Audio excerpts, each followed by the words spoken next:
कोई ट्वीट करके कहता है कि लड़ाई जब तक जारी रहेगी जब तक इसकी संस्था नहीं चली जाती।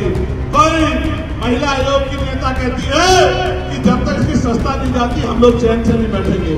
एक अकेला चंद्रशेखर आजाद और उसकी पार्लियामेंट की आवाज इतनी भारी हो गई है सब लोगों पे, इन तमाम दलों पे ये कहते हैं उसकी संस्था लेकर हमें चाहिए। नमस्कार और आप देख रहे हैं न्यूज गंगा। मैं हूं आपके साथ निशा भारद्वाज। जब तक इसकी सदस्यता नहीं जाती हम चैन से नहीं बैठेंगे, ये बयान है चंद्रशेखर आजाद के विरोधियों का, यानी कि बृजभूषण शरण सिंह का। लेकिन जवाब भी अब उन्हीं के अंदाज में दिया गया है।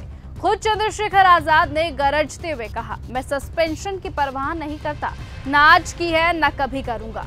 आपने मुझे वोट से भेजा है, ताकत दी है, कल छीन लोगे तब भी स्वाभिमान से समझौता नहीं करूंगा। संसद में अकेले पढ़ते हैं लेकिन देश भर के करोड़ों बहुजनों की आवाज बनकर हर सत्ता के चेहरे पर सवाल बनकर खड़े रहते हैं। अब चंद्रशेखर आजाद कहते हैं कि सत्ता तो मिट्टी है, मैं तो जमीन का आदमी हूं, मुझे गोली लगी और उसी दिन तय कर लिया कि ये जीवन बहुजन आंदोलन को मैं समर्पित करूंगा। वो हुसैन का नाम लेकर मिसाल पेश करते हैं कि जंग हार गए, कुर्बानी दी लेकिन जिंदा है और यजीद का कोई नाम लेवा नहीं है। तो वहीं चंद्रशेखर आजाद ने बृजभूषण शरण सिंह को खुली चुनौती दे दी है और कहा कि आज सस्पेंड कर दो, 2027 में जनता बताएगी कि संसद में जगह कैसे बनाई जाती है। कोई पीसी करके कहता है कि लड़ाई तब तक जारी रहेगी जब तक इसकी सदस्यता नहीं चली जाती। कोई ट्वीट करके कहता है कि लड़ाई जब तक जारी रहेगी जब तक इसकी संस्था नहीं चली जाती। कोई महिला आयोग की नेता कहती है कि जब तक इसकी संस्था नहीं जाती हम लोग चैन से नहीं बैठेंगे।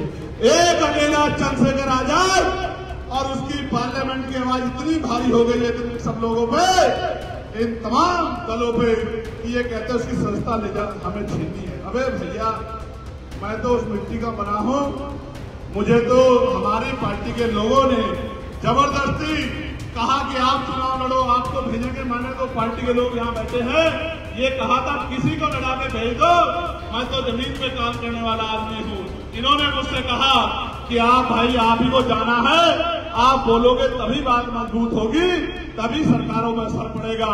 मैं संस्था की परवाह नहीं कहता, ना आज करता ना कभी करता, कल की जाति आज चली जाए। आपने वोट से दी थी, आपकी दी हुई ताकत है, जिस दिन चाहे चली जाए लेकिन स्वाभिमान के साथ समझौता नहीं होगा। इसलिए मैंने आपसे कहा, मैंने आपको हजरत इमाम हुसैन का जो उदाहरण दिया था वो इसलिए दिया था कि उनके बच्चे कुर्बान हो रहे थे लेकिन उन्होंने समझौता नहीं किया।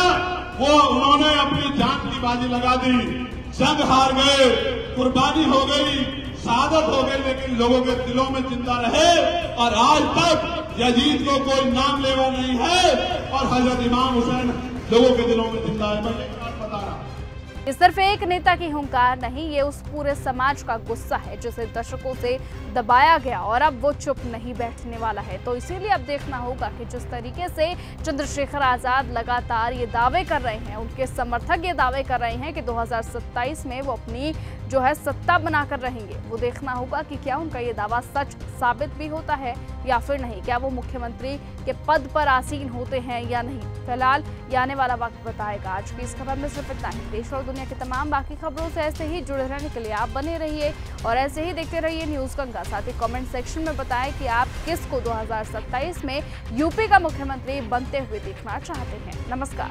ऐसी ही खबरों को सुनने और देखने के लिए सब्सक्राइब करना बिल्कुल मत भूलिएगा चैनल न्यूज गंगा। खबरें अच्छी लगी तो लाइक का बटन दबाना बिल्कुल मत भूलिएगा, कमेंट बॉक्स में टाइप भी कर सकते हैं और हाँ, शेयर करना भी बिल्कुल मत भूलिएगा।